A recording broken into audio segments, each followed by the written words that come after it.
সবাই দেখলে তোমরা, দেখলে আমার মেয়েটার কত বড় সর্বনাশ করে দিয়েছে ওই পর্ণা।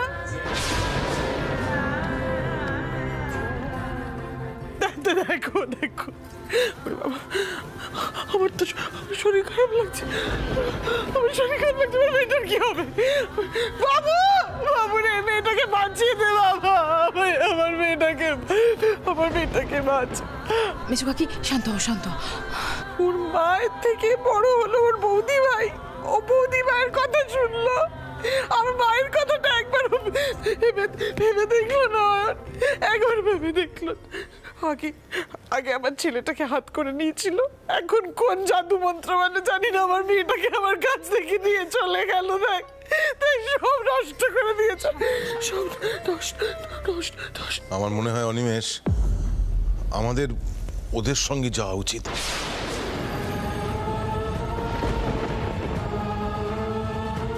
ওদের সঙ্গে চলে আয়।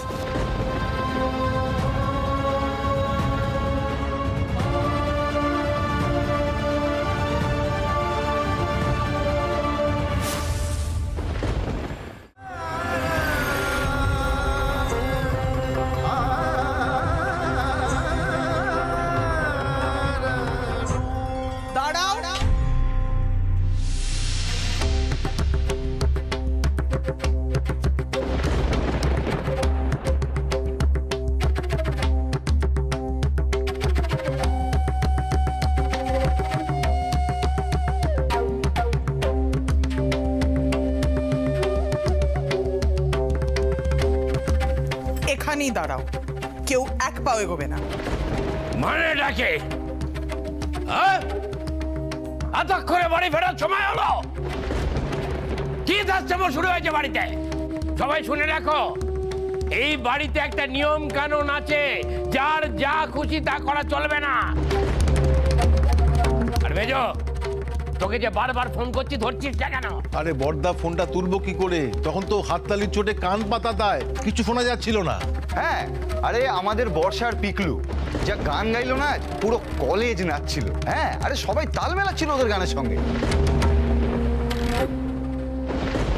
না, আমি বুঝতে পারছি না, মানে তোমরা কি এই কথাটা... ওদের অনেক কথা বলার আছে, সেটা আমরা বুঝতে পারছি, কিন্তু কি জানিস তো অয়ন, আমরা না এখন একটু ক্লান্ত। হ্যাঁ বড়দা, আগে একটু হাত মুখটা অন্তত ধুতে দাও, তারপর তোমার যা কথা আছে সেগুলো খেতে খেতে বলো। হ্যাঁ, সেই ভালো। বর্ষা এ বাড়িতে ঢুকবে না।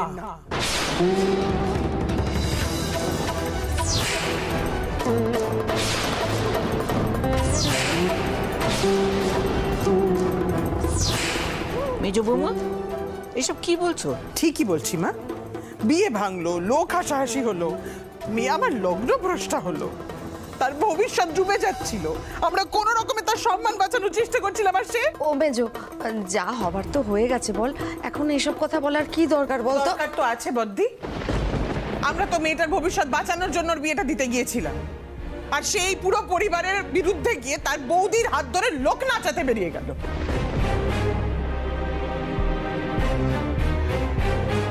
ভুলটা তো আমার, বর্ষা তো ও আমার মেয়ে নয়।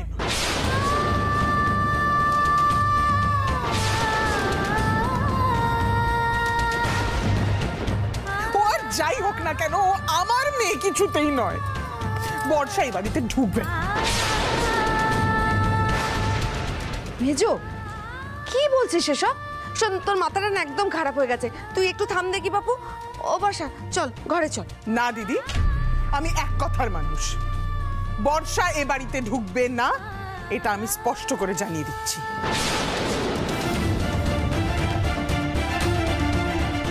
ও যখন নিজের বৌদিকে নিজের পরিবারের থেকে, নিজের মায়ের থেকে সব থেকে বড় করে দেখেছে, তখন ওর বৌদি ওর ব্যবস্থা করবে, কিন্তু আমি বর্ষার মুখ দেখতে চাই না।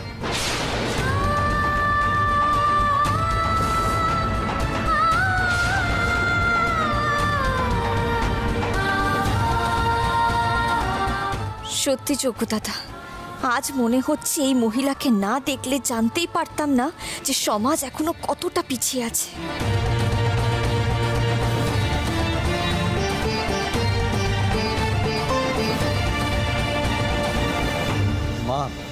মা যেটি কিন্তু ঠিক বলেছে, যা হওয়ার তো হয়েই গেছে। এখন রেগে মেগে কি হবে বলো তো? ছাড়ো এসব। কেন ছাড়বে সৃজন? তোমার বউ বলে? হ্যাঁ, আরে বাবা সৃজন, এবার অন্তত পর্ণাকে কিছু বলো, শাসন করো। কি চাইছে কি পর্ণা? হ্যাঁ, বর্ষাকে নিজের মায়ের বিরুদ্ধে দাঁড় করাতে চাইছে? ছি ছি ছি ছি ছি ছি, তোমাকে তো অনেক আগে আমাদের সবার থেকে আলাদা করে দিয়েছে, এবার কি বর্ষার পালা নাকি?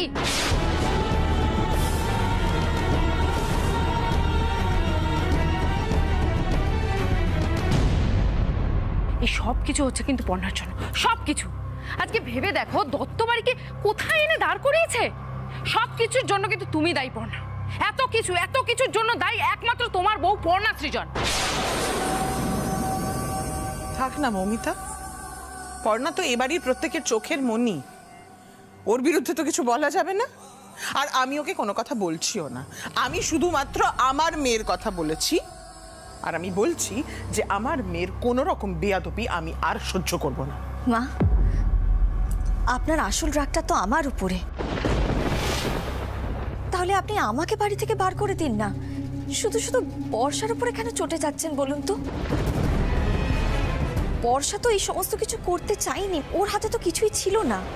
আপনারা চেয়েছিলেন বর্ষা যাতে অপুকে বিয়ে করে এর পরের জীবনটা ওর সাথে আর ওর পরিবারের সাথে মানিয়ে নেয়। আর আপনাদের সকলের কাছে তো মানিয়ে নেওয়া মানে সবকিছু মুখ বুজে সহ্য করা।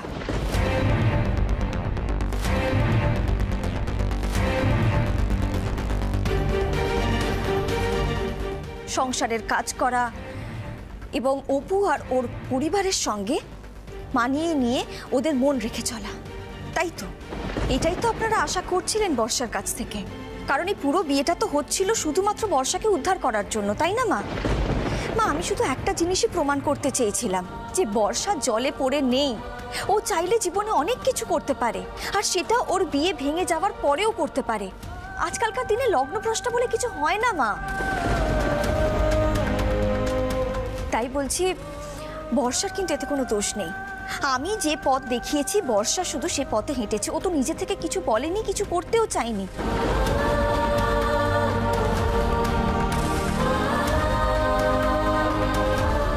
তাই যে রাস্তাটা দেখিয়েছে তারই তো আসল দোষ, তাই না মা? আপনি যা শাস্তি দেবেন আমাকে দিন, কিন্তু আমি কিছুতেই বর্ষাকে এইভাবে হারিয়ে যেতে দিতে পারতাম না।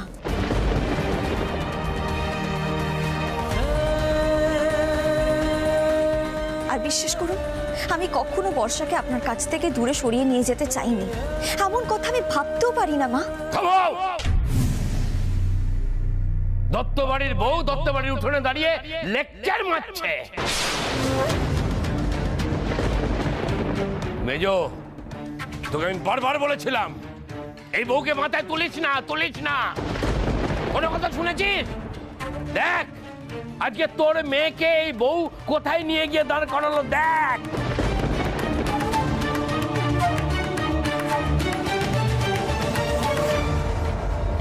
অনেক কথার কচকচানি হয়েছে। এ বাড়িতে বোধহয় সবাই ভুলে গেছে যে আমি এখনো বেঁচে আছি। আমি হেমনলিনী দত্ত। আমি বলছি, বর্ষা দিদি বাড়িতে ঢোকো। না মা, বর্ষা এ বাড়িতে থাকবে না। আর যদি বর্ষা এ বাড়িতে আজকে ঢোকে তাহলে কিন্তু আমি বাড়ি ছেড়ে বেরিয়ে যাচ্ছি, এটা আমি স্পষ্ট জানিয়ে রাখলাম। এটা কোনো কথা হলো মেজো বৌমা? বারবার এত অসম্মান আমার সহ্য হয় না মা। আমি যখন বলছি বর্ষা এ বাড়িতে ঢুকবে না, তখনও ঢুকবে না। এ তো মহা বিপদ হলো। কৃষ্ণা, শান্ত হও, অন্তত এটুকু বোঝার চেষ্টা করো, যদি বর্ষার বিয়েটা হতো বর্ষা ভালো থাকতো না। সেই আমি ছাড়া প্রত্যেকে এ বাড়িতে বর্ষার ভালোটা বোঝে, এটা বরাবর হয়ে এসেছে। আর পর্ণা আসার পর থেকে এটা বেড়েছে। আমি আর এ নিয়ে কোনো কথা বলতে চাই না। আমি শুধু বলছি বর্ষা এ বাড়িতে ঢুকলে আমি এক্ষুনি বেরিয়ে বাপের বাড়ি চলে যাব। সেই ভালো মেজো বৌমা, তুমি বরং সেটাই করো।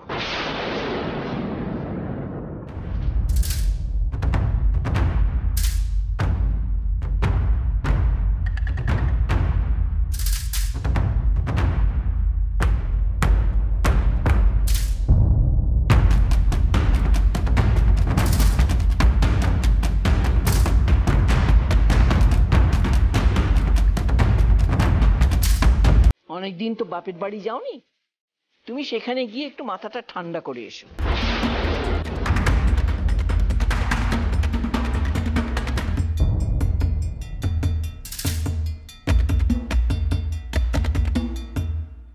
বর্ষা এ বাড়ির মেয়ে, ও এ বাড়িতেই থাকবে, ব্যাস।